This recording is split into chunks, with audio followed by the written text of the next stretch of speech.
Hello and welcome to the Audio Epics podcast. It feels good to say that again.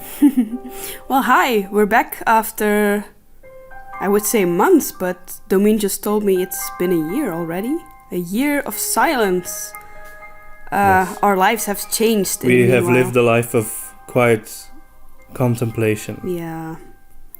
And our lives have changed in the meanwhile since we had a sequel to Ronan, our firstborn, called Liam. We wanted to name him Ronan 2 first, but... Electric Boogaloo. Yeah. Well, all is well. As you can hear, I survived labor and childbirth. Barely, but still. Ronan loves his little brother very much. He's now 3 and Liam is 10 months already. And those little rascals are so cute together, but obviously they're a handful. And that's why it's been a while. A long while, apparently. Raising 2 boys, trying to tackle a Mount Doom of dirty clothes and dishes and keeping our little voiceover and copywriting company afloat. We're not gonna lie, it's a challenge. But still, Domien found a way to write more often recently, and I'm actually reading the first unfinished draft of The Word of Wolfen at the moment. Very unfinished. Very unfinished. Maybe Domien can tell you a little bit more about it. I have a part-time job now. I work in a law firm, not as a lawyer, but as a librarian, because actually it's a law firm that has its own library, full of legal books, very boring. But anyway, I have a part-time job there now. It's in Brussels, so I have to take the train 3 days a week to get there. And recently, we unearthed this old netbook that Eline used to use back when she was a student, aeons ago, and it still works, but it's really slow and it can't do much. You can't really use it to surf on the internet or to do much else other than just typing, and that's perfect because it forces me to focus, and so I can sit on the train with my little netbook and just write. Yeah, like J.K. Rowling. Yeah, Nice. yeah. Did she write on the train? Yeah. So maybe it's not going to be a trilogy, Witch Hunter, but there's going to be 7 parts or something. Who knows? Yeah, who knows? But what I mean to say is recently it's been going more fluently. There's been an uptake, so that's good. And when it comes to the story I was about to write... yeah, that's kind of gone into the fridge, I guess. Not much happening there. Since I'm a mom of 2 boys, it's been really busy. And I recently found out, for those who are familiar with the disc profiling, that I'm one of those annoying CSI types. So I'm such a perfectionist that I'm probably never gonna finish any story ever. But since we had Liam, the sequel to Ronan, we thought it was only fitting to launch our first podcast on the topic of sequels, as well as prequels and spin-offs. Yeah, let's talk about sequels. So, what is a sequel? Well, we decided to make a distinction between 2 kinds of sequel. There's what I would call a pure sequel, which is when the story is done, and then you start it over again. I mean, you start up a new story. Yeah, like in lots of horror movies. Yeah. Like it didn't die. Yeah. So you could just watch the one movie and be done with it, but there's also a sequel, and like Aliens. Yeah, exactly. Or Gremlins too. And then there's a different kind of sequel, which I would call a second part, which is when it's really one big story, and the second part, the sequel, is just the continuation of the one big story. Yeah. For example, The Two Towers is the sequel to the Fellowship of the Ring, but it's really one big story. The Lord of the Rings trilogy. Or It Chapter 2. Yeah, It Chapter 2. That's nice because it's not a trilogy, so it doesn't always have to be a trilogy. In this case, with it's really just 2 parts. Can also be a very, very big book that's just impossible to get into one movie. So Yeah, exactly. Or Back to the Future is another good example. That really is one big story divided into 3 movies. that being said, a pure sequel starts up the story again, or a new story, and a second part continues one big story. But I can imagine that there are kind of blended forms between those two. Yeah, I guess. When you have a feeling that you could stop watching after the first movie, but I could go for a second part, but it's not necessary. I mean, that's the case with a lot of books, I think, where you can read the first one as a standalone, but if you really like it, then you can continue, and then you find out that once you read part 2, you really have to read the whole series. Yeah, I prefer those, because that keeps me in control of things. I think Harry Potter is like that. You can read just the first one and be done with it. But once you start with number 2, you're really along for the ride. There's no stopping from there. Yeah. I think it's the same with the original Star Wars trilogy, The first one was nobody assumed that there had to be a sequel when the first one came out in 1977. There was an ending. They all got medals except for Chewbacca. So yeah, he didn't deserve one. No. He's just a whiner. But once The Empire Strikes Back came out, that really ended on a cliffhanger note, and you really needed to get to part 3. Exactly. So what makes a good pure sequel? Okay, so a good pure sequel is a movie that or a book that gives you a new story with the same characters or the same protagonist or the same concept, the same world thing. Yeah, the same thing. Yeah. And it but it shouldn't, of course, just be a repeat of number 1. It should take what people loved about number 1 and then do something fresh with it. And I think a good example... Number 2. Like Terminator 2, perhaps. Terminator 2 Judgment Day. Yeah, I think that's a good example. Because there's a twist, right? Yeah, it's the same thing. Spoiler alert. They defeated the bad robot in number 1. Okay, that's it. Oh no, there's a new bad robot. But turns out this time Arnold Schwarzenegger is the good guy. What? Twist. I really liked that twist when I first saw the second Terminator. Yeah. I was like, what? Because you don't find out until, a very crucial moment. Yeah. Chase as well, yeah. And yeah. So that was really well done. With a pure sequel, it's not always necessary to make it bigger, but it often is, right? Like with Aliens, it was not enough to have one alien to scare the shit out of us, but they needed more of them. A whole bunch of them, plus the Queen. Yeah. That was really a movie that the second one went much further in terms of scale. Yeah, if you think Ripley was having a bad day, the first one, think again. Yeah, good tagline. So these are some examples of sequels done well. So what might be some examples of sequels that don't really work, or perhaps, that have some problems with them? I guess those would be sequels that are too different from the first one. Like, a lot of people consider Blair Witch 2 a bad sequel because it's so different from the first one in terms of atmosphere and the way it was set up. I guess because what made the first one special was the concept. And that concept was thrown footage, overboard. So the Blair Witch Project was a movie from the 90s, I think, or early 2000s, which was about people who go camping in the woods, and there's a legend about a witch, right? Yeah, it was seriously creepy. But the whole movie was found footage. It was pretended that it was footage that these people shot themselves.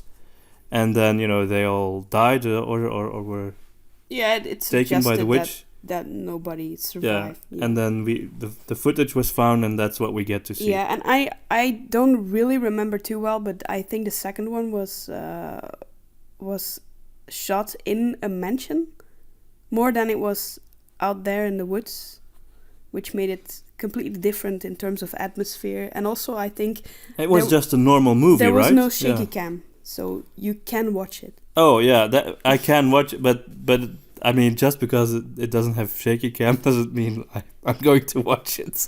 Because I'll have to watch a lot of movies. I think another example from the world of video games might be Dragon Age 2. Now, this comes with a bit of a caveat in that I personally really liked Dragon Age 2, even though it was critically not so well received when it came out. Now, Dragon Age 1 was this big, epic fantasy role-playing game. Right. With a big journey throughout all the lands, and you go to the dwarven dungeons and the mountains and different the woods. Side quests with different clans of people, or creatures or whatever. Yeah. And then in the second one, all of a sudden, it takes place in one small city, and the whole game is based in that same location. And you have some side quests in different locations, but you basically go to the same place again and again.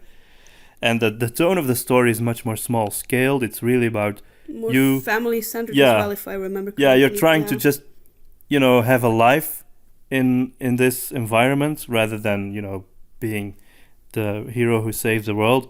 So I think a lot of people didn't like that. I did like it. I felt it was something different. And I thought there were some really great ideas. But I do see, the issues that were there. It's very clear that they didn't have much time to develop it. But despite all of that, there was some real creativity there, I think. But I get the criticism.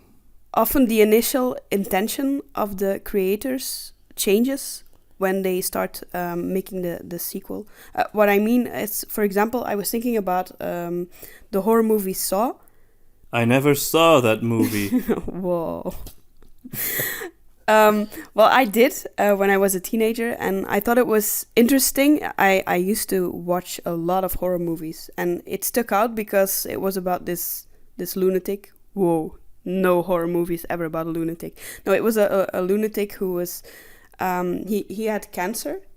He was diagnosed with cancer, and he felt like he really wanted to live, and other people were actually wasting their lives in the meanwhile. So what he wanted to do was teach them a lesson in horrible ways. In the first Saw, there's this famous scene where a guy is locked up in a room, and there's only one way to escape. That's to use a saw that's there and saw off his own foot, or he can just remain there and starve, I guess. But that's the only thing people remember, and that's the thing that was a big deal when it came out. So when the next movies came out, they took that aspect of the movie, the gruesome, messy, icky stuff, and they kind of forgot about, I think, the interesting part of the plot, that it was about the psychological thing about it.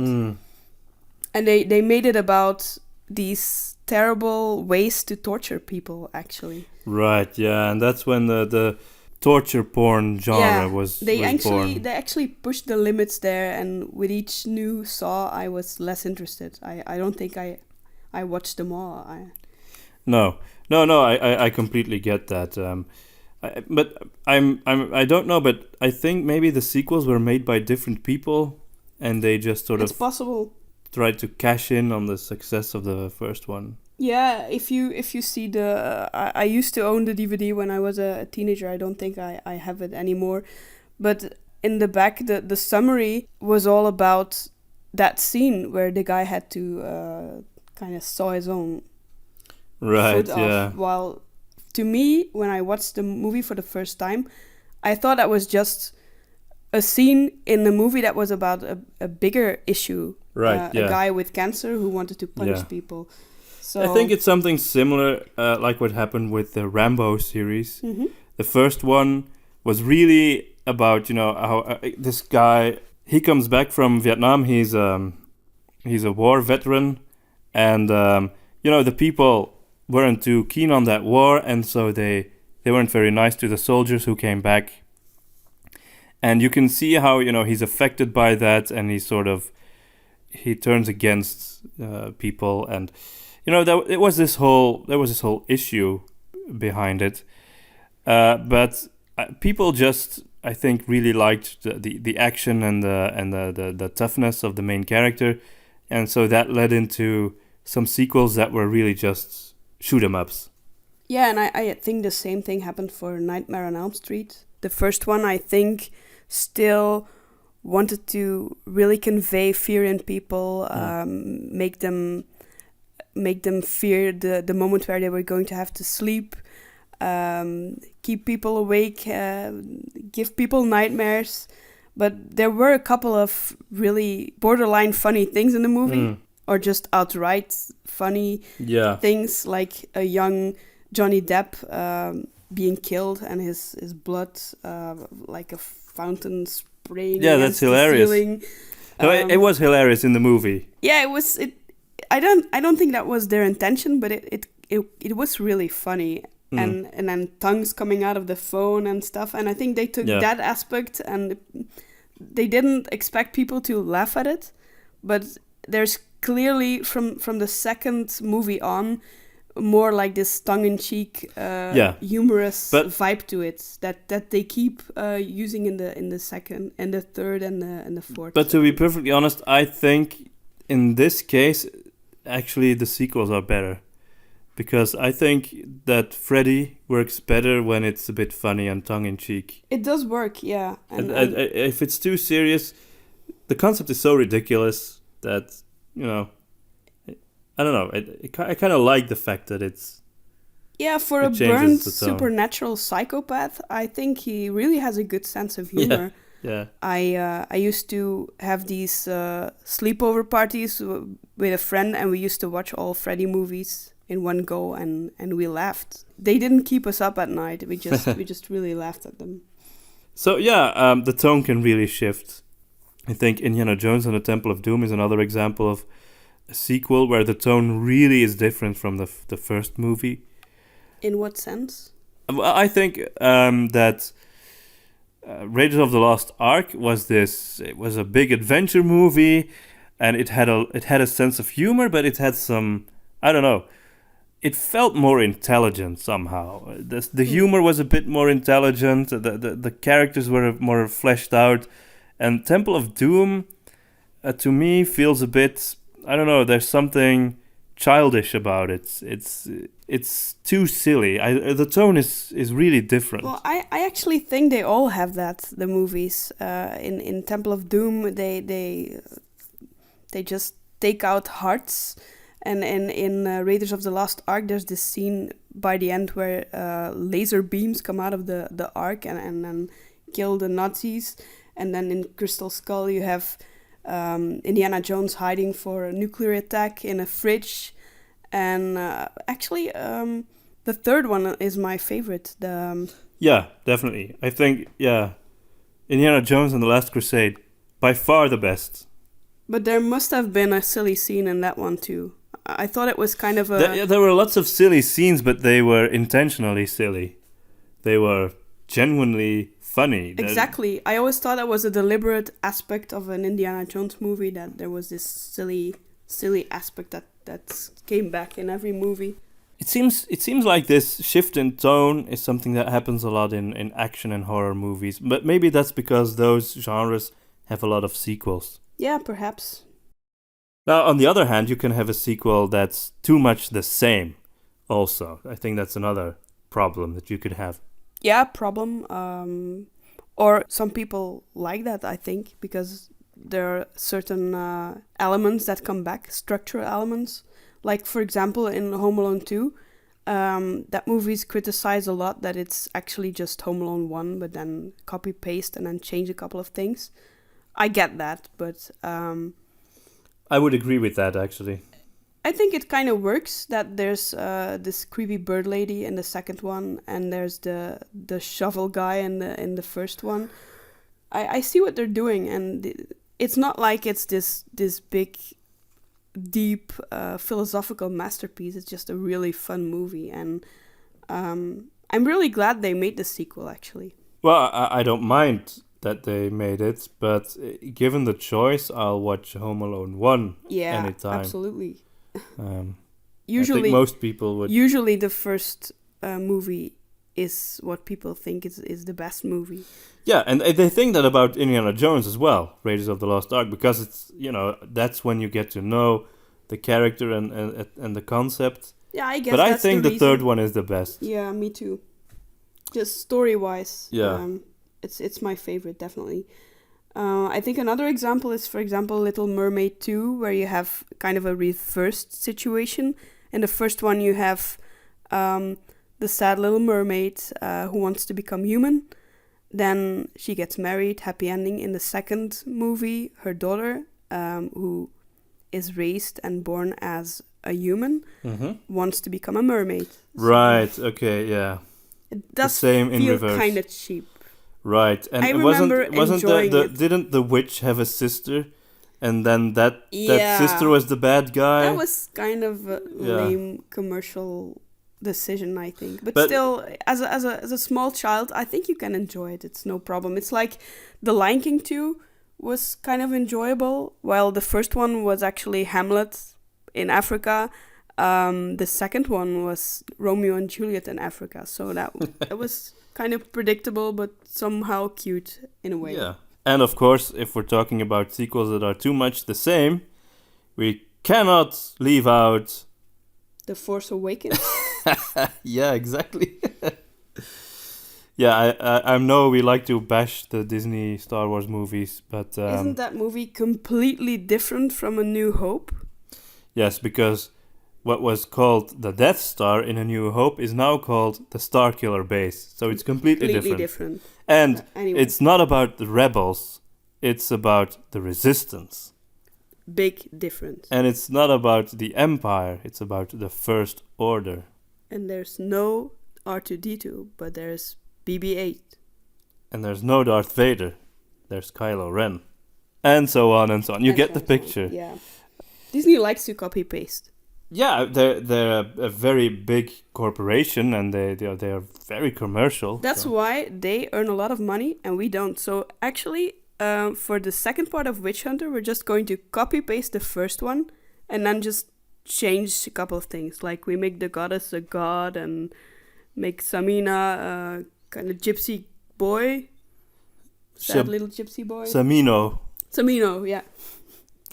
Yeah, no. No, let's not. Actually, I was just thinking about an example of a good sequel, Yeah? and I thought Shrek 2 Oh, right. is an yeah. example of a sequel that really just manages to. You thought the story was finished, it was over, it was done, it was good, but then the sequel sort of answers a question that you didn't ask. What happens after they get married, and they have to actually, she's a princess, and they have to actually meet her parents, and then he's an ogre, and she's an ogre.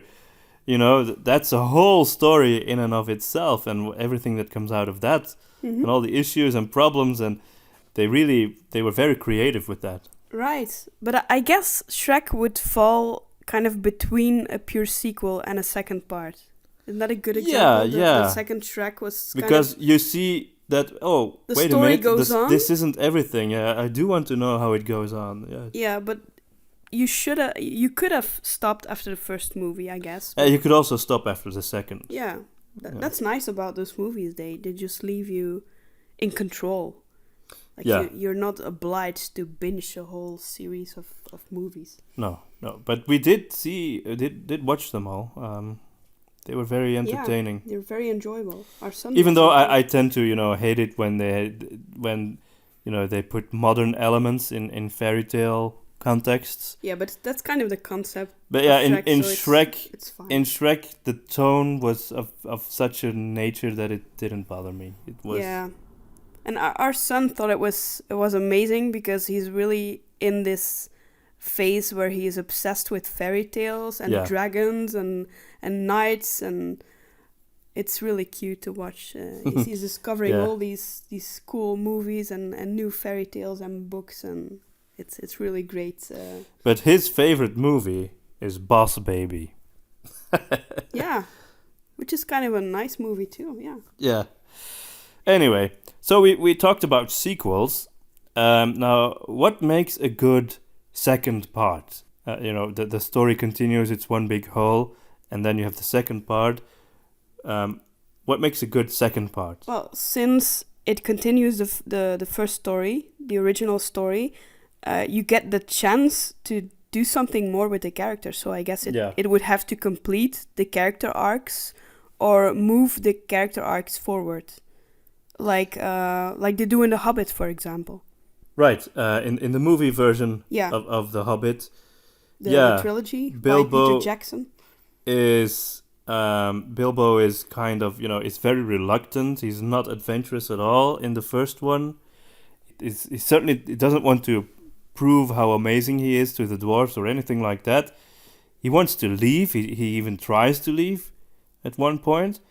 But then towards the end of the first Hobbit movie, he does one really heroic thing, which is to jump in front of Thorin when the orcs attack. Yeah, and he gains his respect that way. Yeah. That's a really nice character arc, actually, because he starts off as someone who really doesn't want to take part in any adventure. He clearly says so to Gandalf.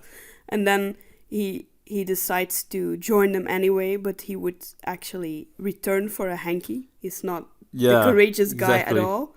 And they gradually build up his courage. And because of that one heroic deed that he did at the end of the first movie, that sort of opens the way for the growth that he has in the second one, when he really becomes the hero of the company.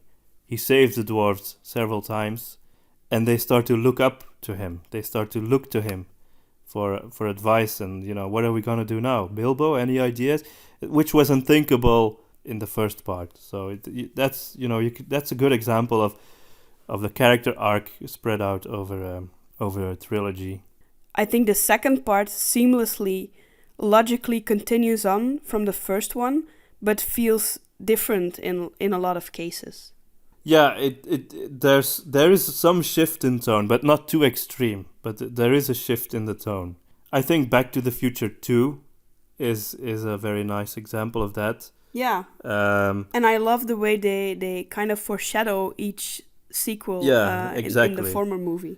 Exactly. So the first one ends with where we're going. We don't need roads. So they're gonna have flying cars in the future, which is 5 years ago. And then at the end of the second one, there's a foreshadowing of part 3. So it logically continues on, but every movie has a different vibe to it. The first one is more nostalgic. The second one is more futuristic, and then the third one is more westerny. a trip to a completely different time in the past. Yeah, and isn't it so that the second one usually takes on a darker tone, and the third too, for that matter? I think a lot of trilogies go kind of more serious and darker as the story progresses. Yeah, that's true. The typical example is, of course, The Empire Strikes Back. I was also thinking, now that you mentioned that, of the Planet of the Apes movies, the ones with Andy Serkis. Right. But there, I think they really get darker with each one, because the third one is the darkest. Yeah, it's very, very depressing. It's also logical because there's this dramatic irony that the audience experiences. Oh, you mean because we know that this is really the prequel to the Planet of the Apes? Yeah. Yeah, right, yeah.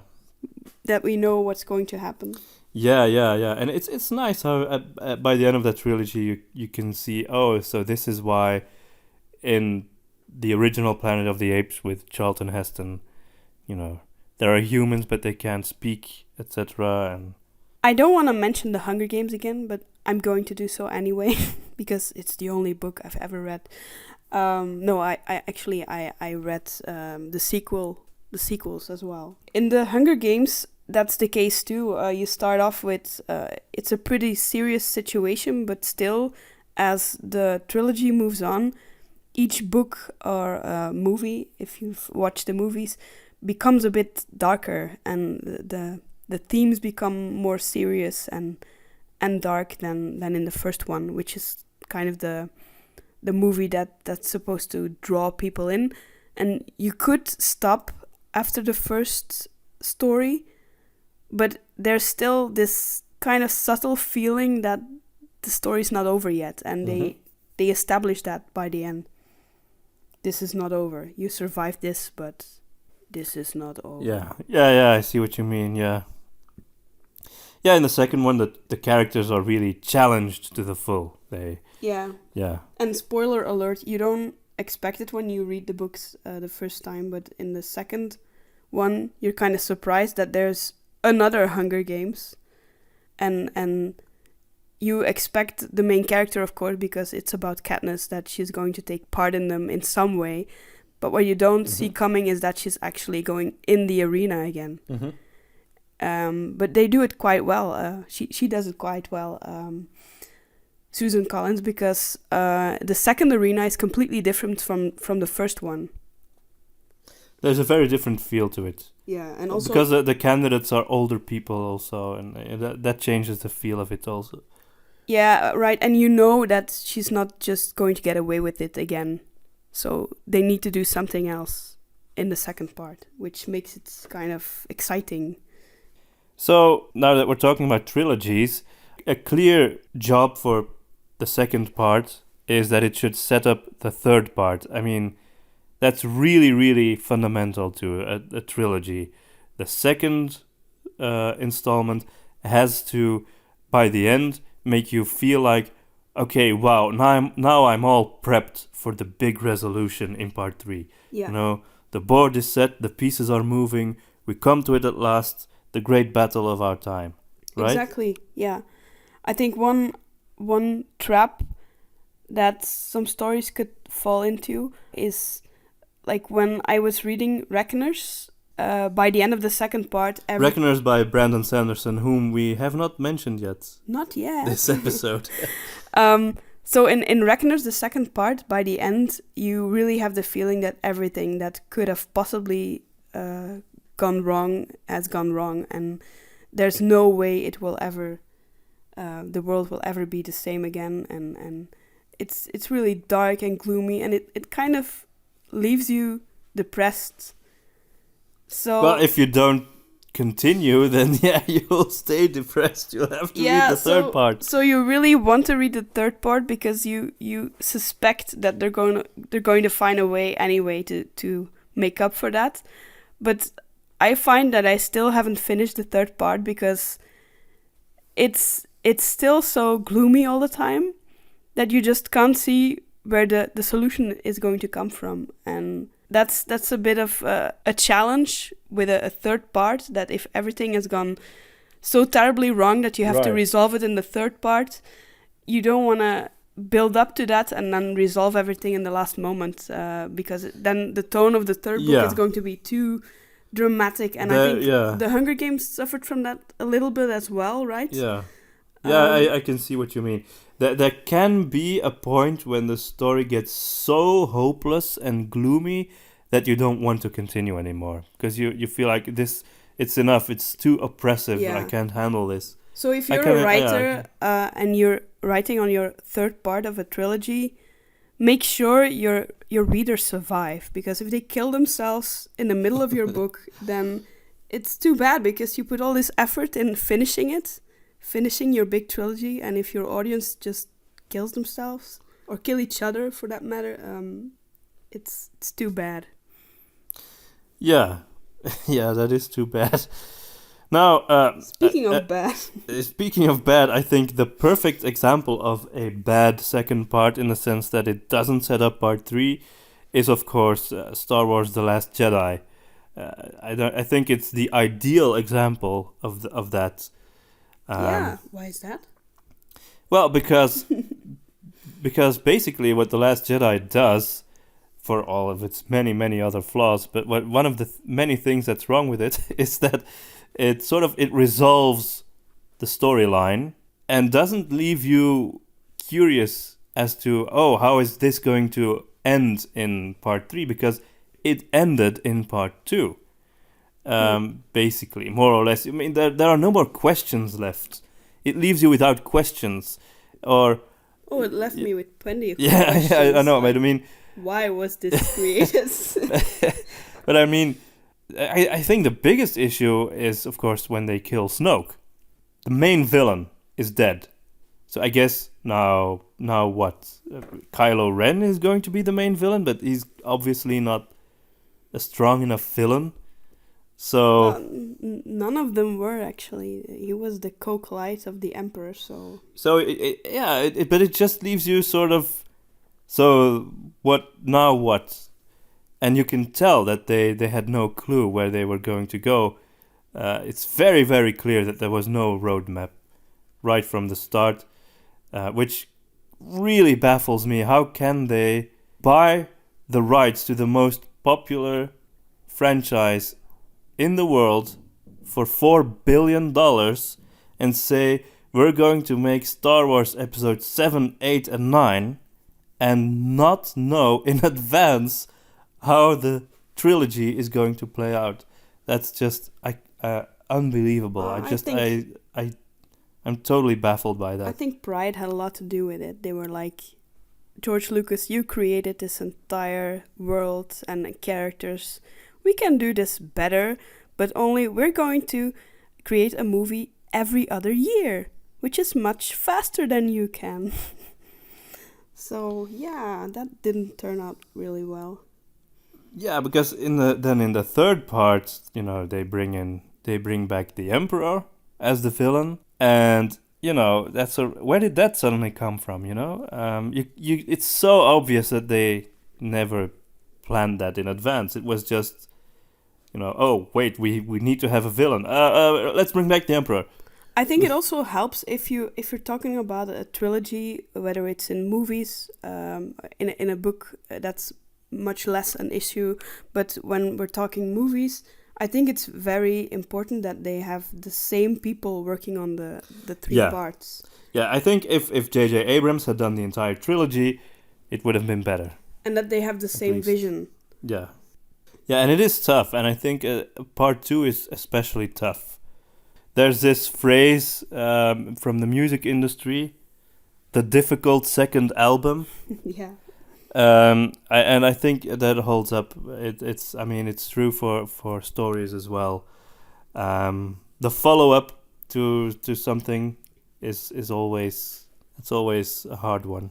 Yeah, it's always nice to read or to watch a well done sequel or second part, because it's really hard to do, I think.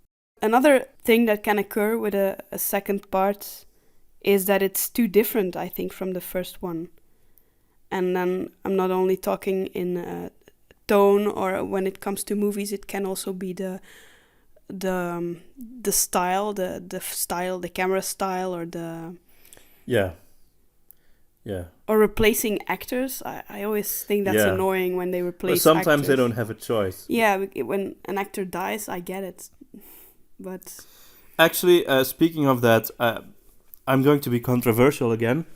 That's one of my complaints with The Dark Knight. I love Batman Begins. I think it's probably the best superhero movie I've ever seen. But I think The Dark Knight is the most overrated movie ever made. And one of the reasons why is that because Katie Holmes wasn't there anymore. Yes! We want Katie Holmes! Bring back Katie Holmes. No, but yeah, replacing actors.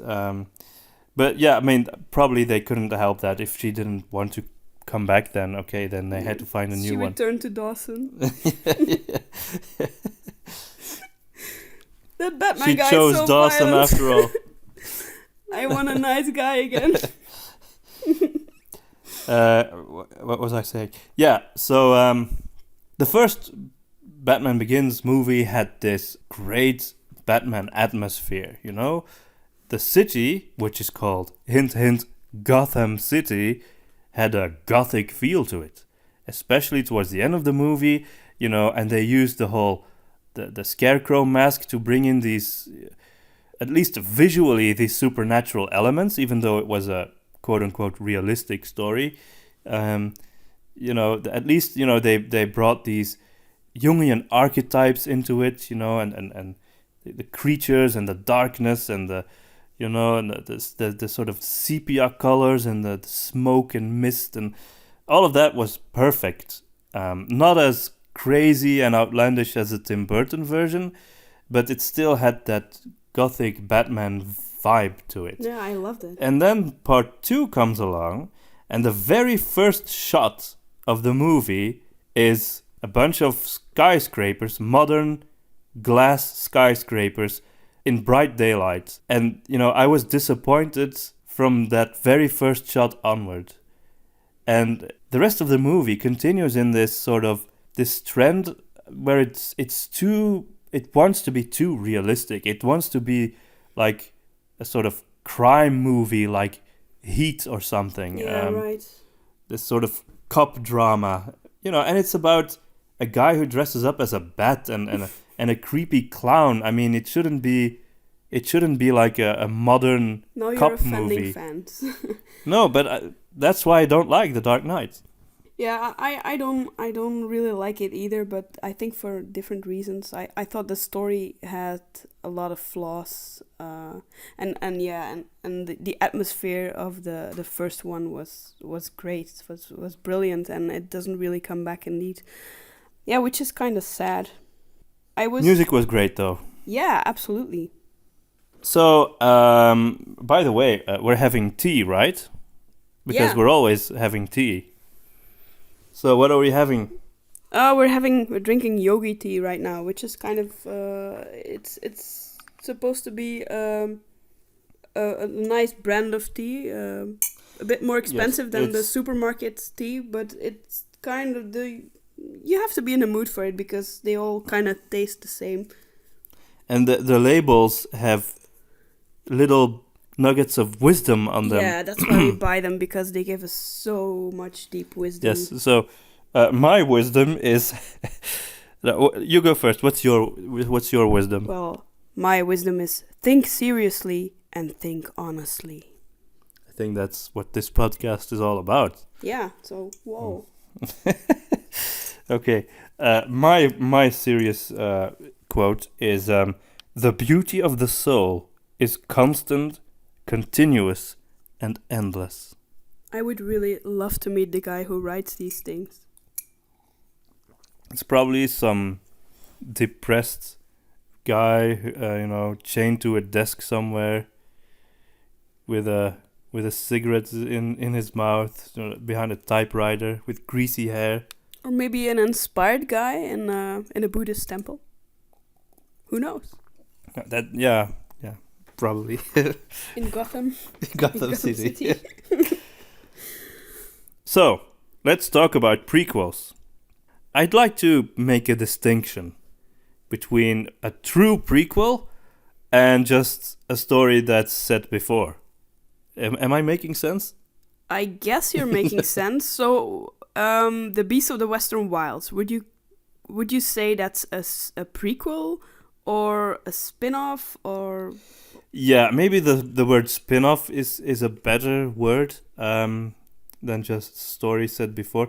Thing is... Oh, so you want to make a distinction between a prequel and a spin-off that incidentally takes place before the main story or something? Yeah, the thing is, I think The Beast of the Western Wilds is what I meant. The Beast of the Western Wilds isn't there to explain how Ludlov became the witch hunter or anything like that.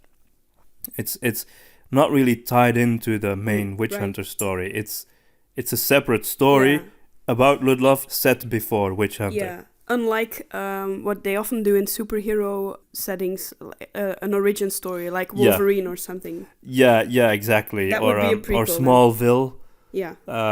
So how he became Superman, sort of the way I see a true prequel is a sort of a movie, or whatever, that shows you how things got to be the way they are. So in the original. Like the Phantom Menace. Yeah, the Phantom Menace and Attack of the Clones and Revenge of the Sith. That's a prequel. It shows you how the Empire came to be. It shows you how Anakin became Darth Vader.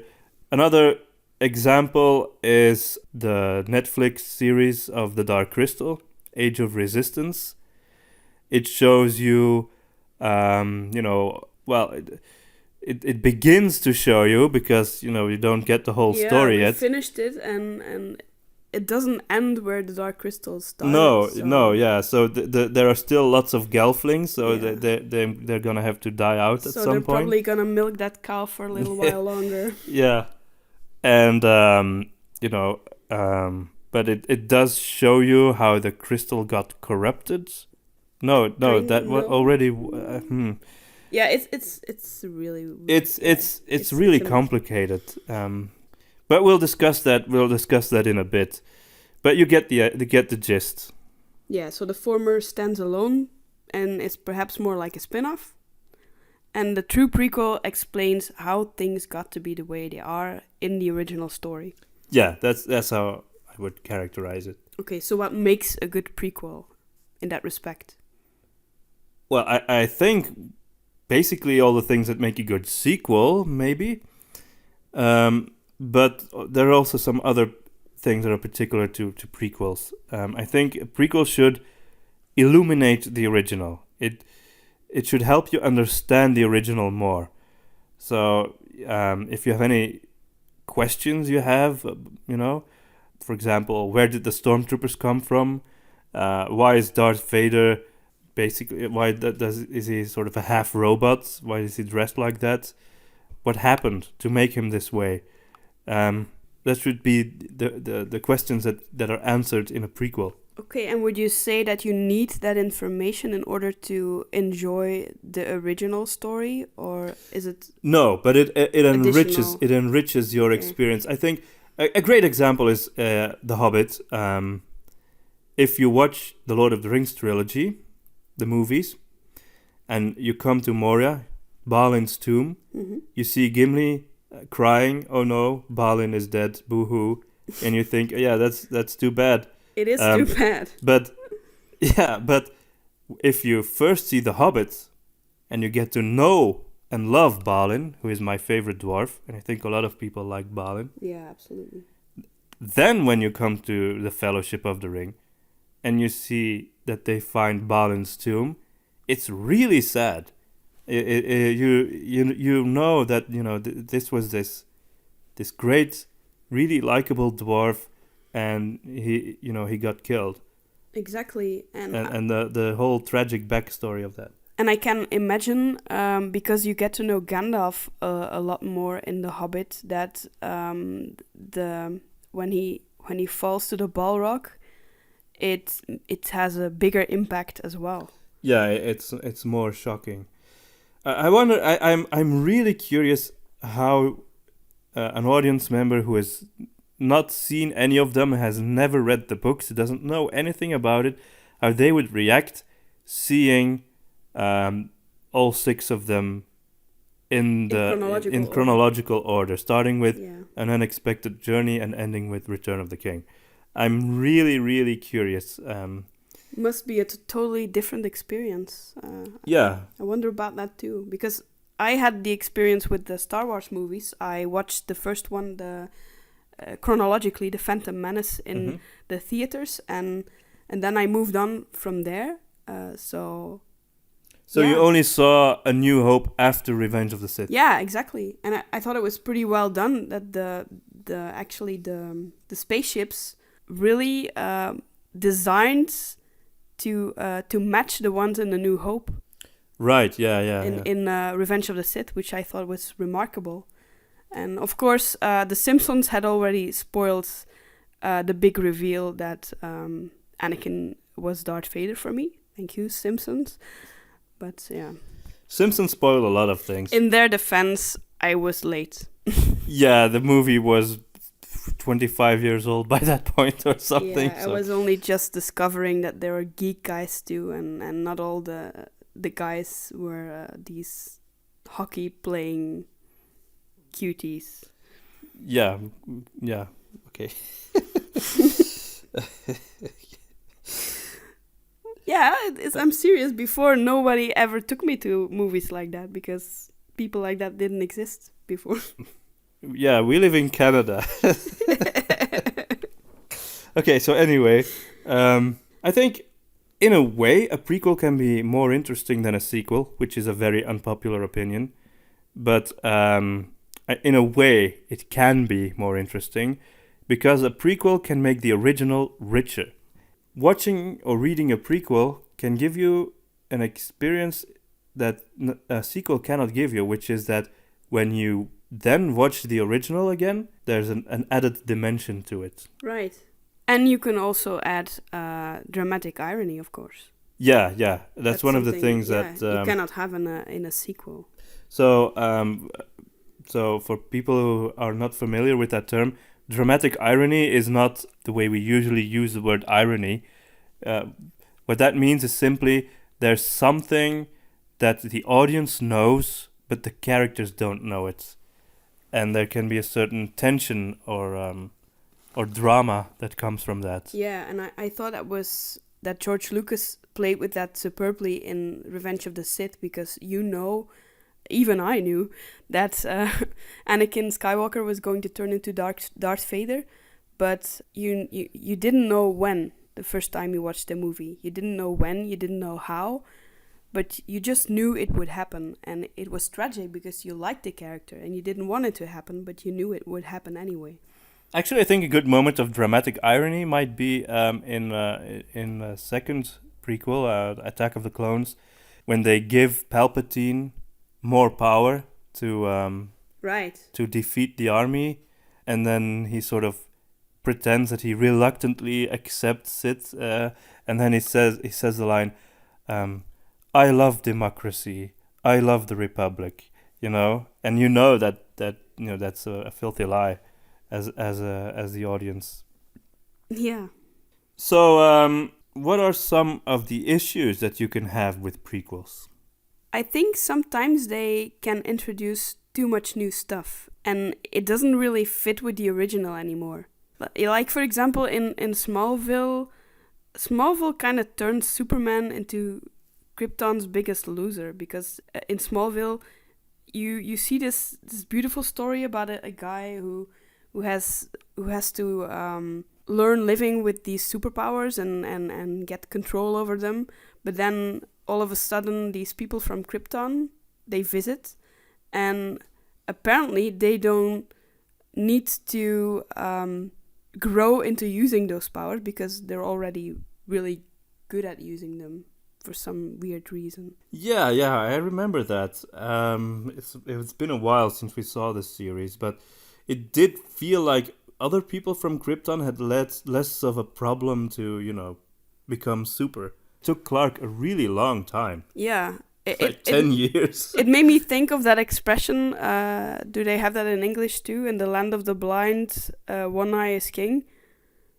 Or is that something? I think that's a Dutch expression. Well, we have that expression, and it means that that the least stupid person in an environment of really stupid people may seem like the big hero, and I think that's the case in Smallville. Clark Kent is the hero as Superman, but when you see all these other Kryptonians visit, you really have the impression that they sent Krypton's biggest loser to Earth, and that the only reason why he seems cool is because humans are less cool than Kryptonians. Yeah. If that makes sense. Yeah, no, I get it completely. That's one of the real challenges of a prequel, is that it has to make a flawless connection.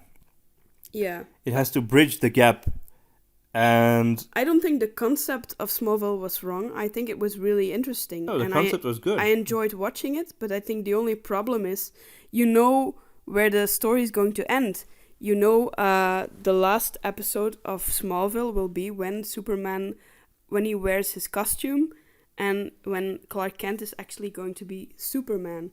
Mm-hmm. And you cannot build up to that for 10 seasons, or what was it? Yeah, 10.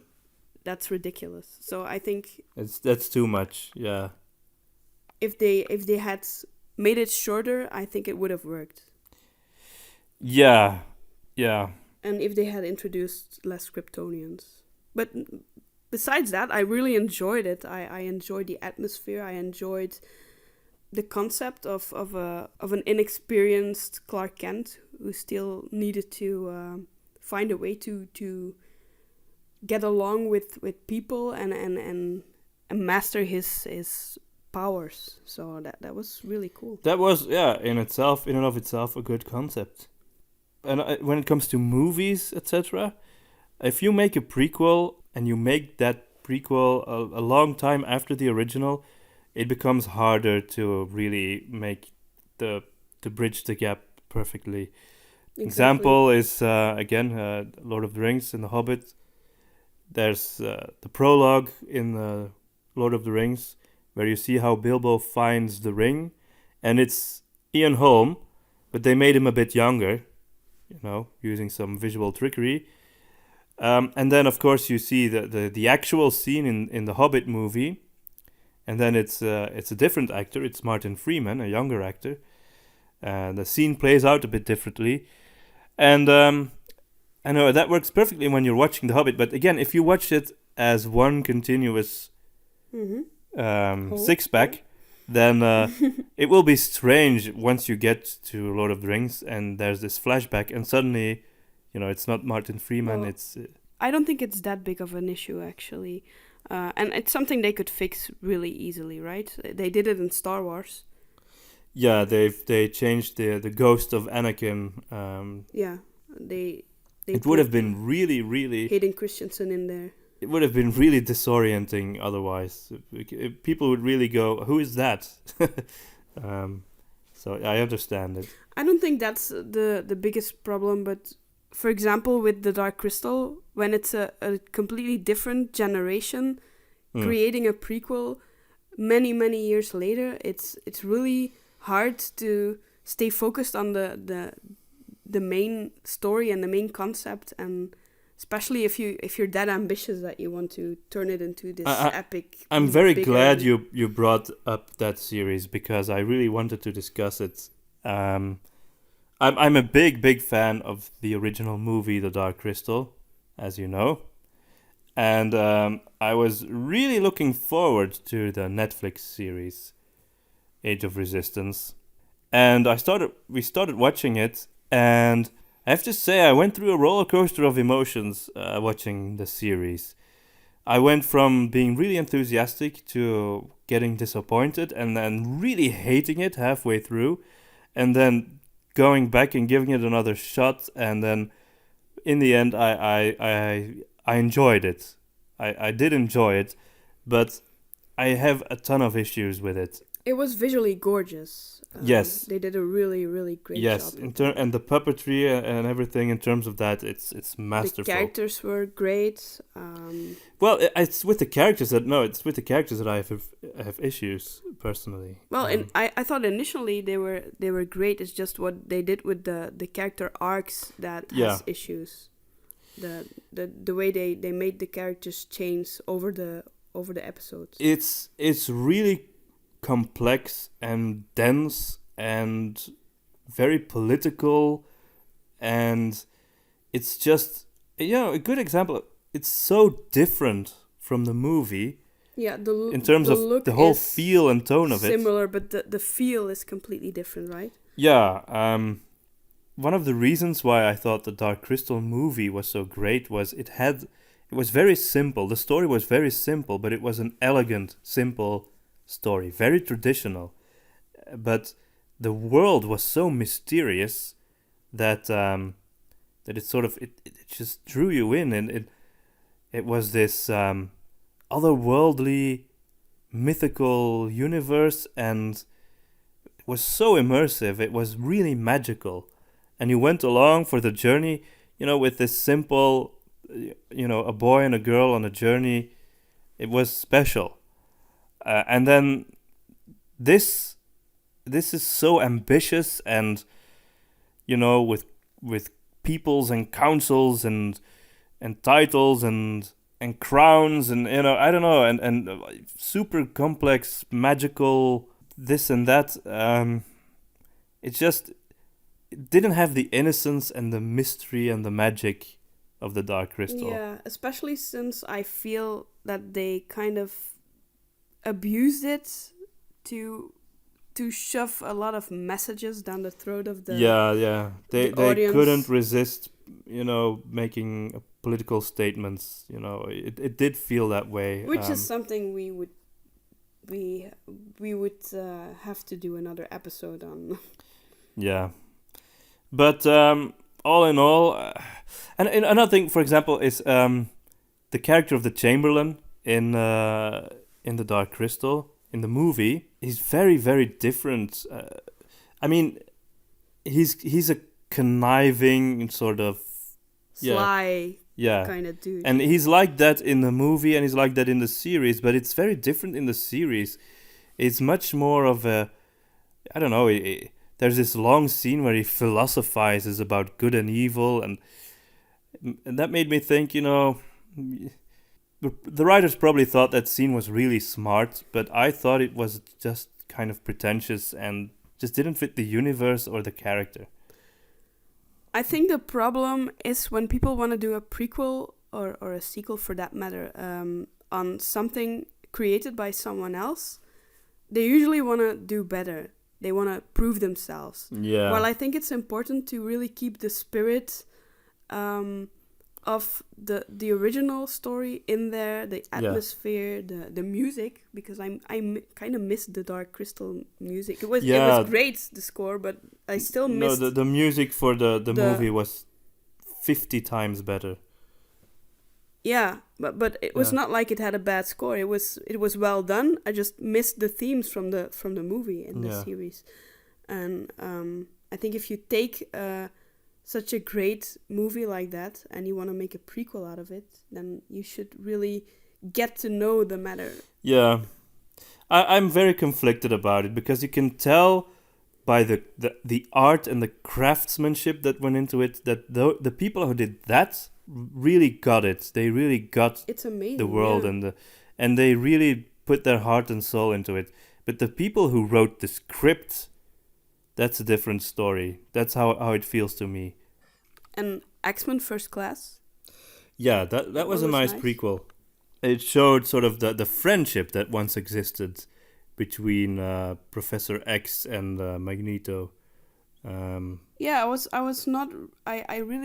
liked the X-Men movies, but I wasn't particularly interested in that one. But when I watched it, I really thought it contributed to the series. So that was well I think done. That's another positive thing I want to say about Smallville. We mentioned dramatic irony. The one thing that I thought was done really, really well in Smallville was Lex Luthor and the way Clark and Lex become best friends. And, as the audience, that they're going to become mortal enemies. And it's really tragic because it's going to happen and you don't want it to happen. Yeah. And that creates tension. It was really well done. And actually, you feel like Clark contributes to the shift. Yeah, he's not innocent in this. Yeah. Because he doesn't trust Luthor, and you keep wondering if he had trusted him more and told him more about his feelings and taken him into confidence. It's almost like a self-fulfilling prophecy. It's kind of like Oedipus. That was really, really well done. That's true. Oh, and by the way, besides the sequel and the prequel, there are some other things. We recently saw a prsequel. Yeah, we saw a prsequel. A prequel. Yeah, that's the official term for something like the movie The Huntsman Winters War, which we just saw. And that movie is the prequel to Snow White and the Huntsman, which was an adaptation of the Snow White fairy tale, a movie with Kristen Stewart. And Chris Hemsworth and Charlize Theron.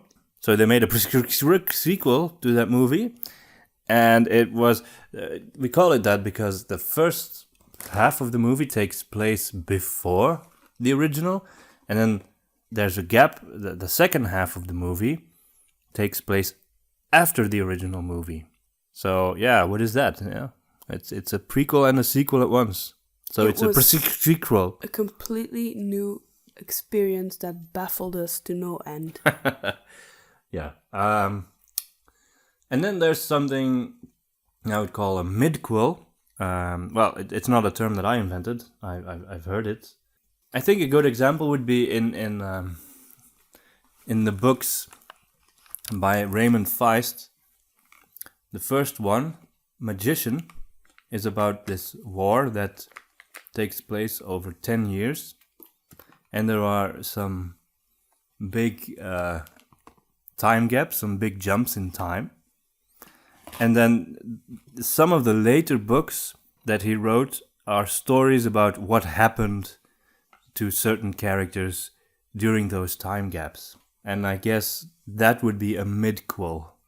Something that tells you about what happened in between. Anyway, let's move on. So, yeah. Okay, so let's talk about spin-offs now. We've mentioned that a spin-off is a story set in the same world or involving one or more characters from the original story. It usually stands on its own and it doesn't really influence the original. Yeah, which doesn't mean that it cannot refer to the original in any way or or contribute to it for that matter. It's done a lot in TV series. Right. Yeah. Like Angel. Right, yeah. And Frasier. Yeah. You take one character from a popular series and you make a new series about just that one character. Oh, and the Lego Batman movie. That's an interesting one, isn't it? Yeah. And wasn't there another spin-off with a character from the Lego Batman movie? Imagine. I can imagine. There were the Ewok movies, the Star Wars Ewok movies. That's another example of a spin-off. I've never watched those. I saw them as a kid. I wonder. I don't remember too much of them. If you've listened to The Beast of the Western Wilds, that's actually a spin-off too, and you will notice that you don't really need to listen to it in order to understand Witch Hunter or to. But it's still about Ludlov being the main character. Yeah, and it like contributes. A complete spin-off would be perhaps something with another side character becoming the main character. Yeah, and we were thinking about doing a couple of those, right? We wanted to make Gustav a main character at some point. Yeah. Possibly in one of our spin-off ideas. Yeah. And then it would be different in tone. It would be more comical, more silly, and you can do that, I think, because it's sort of separate. It's separate enough. It doesn't influence the original too much. Yeah, that's one of the interesting things about a spin-off, that you can shift in tone. I think, for example, that The Beast of the Western Wilds is more like a horror story within the Witch Hunter universe. Yeah. More than Witch Hunter, even though it's not without horror in a way, but I think it's more like a horror story. It's deliberately more small scaled and claustrophobic. So that having said, if there are any spin-off ideas that you have, spin-offs that you would like to experience within the Witch Hunter universe, you can always share them with us in the comments section. We always like to get your input and ideas on new possible spin-offs in the same universe. Yeah, there are lots of spin-offs that you could come up with. So what makes a good spin-off? Well, as I was just saying, I think a spin-off is probably a bit more free than a sequel or prequel, in a sense that, it can be its own thing. It can be radically different. It's just, it just has to be good on its own, I guess. Yeah, and what it takes from the original should be handled well. That's true, yeah. And preferably by the same creator. It should be like in the original, but then made more interesting. Right, yeah. So if you take one character from a series, for example, and you make a whole series about that one character, of course, the character will have to become much more fleshed out than it was in the original. And that's one thing that's cool about Frasier. Frasier is a spin-off of the sitcom Cheers, but I think Frasier became more popular and well-known than Cheers ever was. But he was originally a character in Cheers, a sitcom about a bar with people sitting there and drinking. and then and then Frasier was, one of the people there, but he has a whole life. He's a psychiatrist. He has a family, a brother, a love life, etc. And then they made a whole series about that. Frasier is about people occasionally sitting in a bar. Yes. Mostly they sit at home. Yeah. And they drink sherry. Right. So, as I said, it helps when a spin-off is created by the same person who did the original one. Like, I was really relieved when finally, after a lot of messing around, Peter Jackson was finally going to direct the Hobbit movies. I'm so happy now that it wasn't Guillermo del Toro. I was hoping for that from the start, but since he said that he wasn't really interested, I always thought it was a bit sad, but then in the end, turned out he did it anyway, and I couldn't be more relieved that he did. So, Brandon Sanderson has some spin-offs. For example, I believe he has a novella set in the same universe, in the same world as the Stormlight Archive. Oh, really? Yeah, right. And it sort of stands on its own.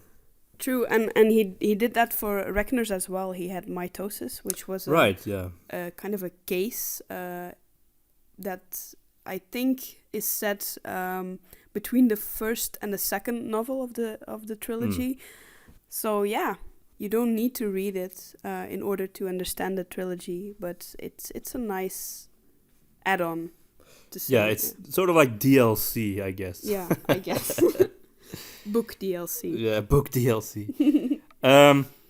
Okay, so we've had spin-offs, prequels, sequels. Oh, Puss in Boots. That's a nice spin-off. That's a good example of a spin-off. Yeah, that's you take the character of Puss in Boots, who was very popular in the Shrek movies. The typical, character and spin-off. you make a movie about him. But a spin-off doesn't necessarily need to take one character from the original No. and turn it into a new movie. It is interesting, and they often do that because it's usually successful, especially if it's a popular character. Mm-hmm. But you could also just have a new story in the same setting with different characters. Like all the various Star Trek series, Deep Space Nine and Enterprise and what have you. We actually have an idea hanging there somewhere of making a spin-off for the Will of the Woods, which is more like that. So in the same Infinite Woods, but with different characters. We've written a bit for that, but we never finished it. It happens a lot, actually, that we start writing something that we never finish, and we don't really mention it to you. I do it all the time. Yeah. So that's one of the reasons why it takes so long. Anyway, so besides sequels, prequels, and spin-offs, what else do you have that you could do? Well, you have revisitations or remakes, which is something else entirely. Actually, we could make an entire episode on that. Like like Tim Burton's version of Planet of the Apes, which is sort of... Yeah. What is that? It's not really a remake? What is it? Kinda. It's a new take, but it's the same story in a way. Sort of, kind of. Sort of, kind of, yeah. It's an easy way to find extra content. Yeah. And then there's fan fiction. That's a whole universe. Yeah. Fan fiction and sort of licensed fiction. Like the Disney Star Wars. Or the many Star Wars novels and games out there. Which are better than the Disney Star Wars. People who like those movies are just so gonna hate us, but I don't get that. like hating people because they have different opinions. I'll never understand. Oh no, I hate everyone who has a different opinion than me. Really? Oh, Yeah.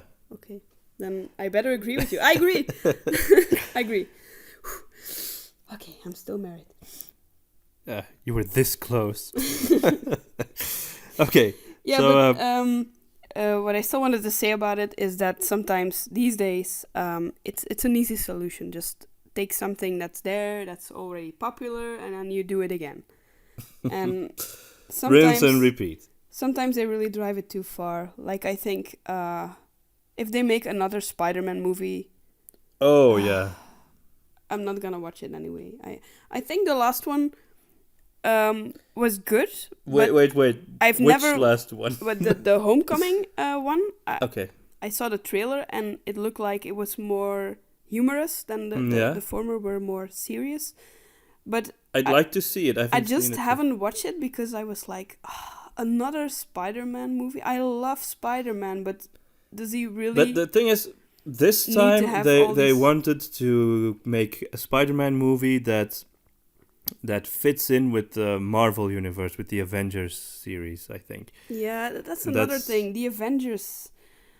How many Avengers movies can you have? Personally, I got tired of the whole superhero thing years ago. Yeah, because of the excess of movies. Because I really love superhero movies. But they were just exaggerated. I enjoy them from time to time, but there are things that I enjoy much, much more. And for me, it's a bit frustrating, for example, that a movie like Warcraft, which I really enjoyed, it doesn't even get a sequel because it wasn't popular enough in the States. When, something like that just doesn't come along too often, a real fantasy world, like that with orcs and everything. I mean, that's what I love. And there's really not much like that out there. And then that could have been a great series and it ends with one movie. And then the Avengers and all that crap, it just keeps on coming and coming and coming. Get 30 sequels? Yeah. I don't know. I lost track. Yeah, and me personally, I'm so much more interested in a real fantasy series like that than, people in superhero costumes in modern cities fighting aliens. But that's my preference. Yeah, I'm really looking forward to having more original fantasy movies again. Yeah, but in more attractive settings. These modern day settings, they don't appeal to me. And in 10 years then they can make prequels and sequels to those and deconstruct them. And I kind of like the Captain America movie because it was set during World War II. Yeah, that was remarkable. Speaking of remarkable... Oh yeah, I bought a Remarkable. So basically it's a tablet that looks like a really big Kindle, but you can write on it, kind of like a Magnadoodle, but more a lot expensive. Better. Yes, a very expensive Magnadoodle. Yeah, our son cannot use it. No. But yeah, it really feels like you're writing on paper. Yeah, I'm really excited about it because it can convert text to written text to typed text. Right. Yeah. Even my handwriting, which is remarkable in itself. Yeah. So yeah, I'm really excited about it, and I hope I can keep using it for my ideas and that some stories may come. So yeah, so you got the Remarkable. I got your 15-year-old netbook. Yeah, and that's usually the case. I get the new cool stuff, and Domien gets the rejects. That's okay. I kind of like that. It's sort of. He's an old-fashioned guy. I'm old-fashioned. I like using old things. He's a retro guy. Yeah, but not in a hipster way. Not in a hipster way. I'm before that, I go back to the, the early mythic ages when animals could still the talk. hipsters avant la lettre. You wouldn't have heard of them. Yeah. So, in conclusion, sequels, prequels, and spin-offs. They all have their own special needs.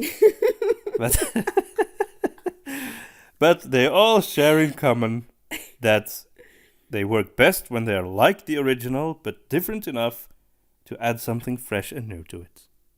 That sounds so corny. No, I think I would agree. And I think they all have their own merits and challenges. And it sounds like I was going to say something else, but no, that was it. They have their merits and challenges. Yeah. You do not always have to have a sequel. You do not always have to have a prequel, obviously, or a spin-off. I think the real question is, when is it useful to make one or meaningful? I think when you feel like there's something more to say or do. For example, with Witch Hunter, I know that there's still much more to do with that world and character. So I'm happy to be writing The Word of Wolfen. But, there can come a time when that's run its course and it's time to do something else. Yes. Okay, so this was a new episode, amazingly enough, of the Audio Epics podcast. We really enjoyed recording it. Yeah, finally. We finally got to wrap it. Yeah, and so we hope we can do another one sometime soon. We're not going to be, beholden to the tight sort of release window that we used to have anymore. Yeah, like every other Thursday, because there's so many different unforeseen events in our life. Usually, children getting ill and extra work on our plates. If we have the time, if it's possible, we'll release new ones, and I'll be happy to do that. Yeah, me too. Great. See you next time. Bye.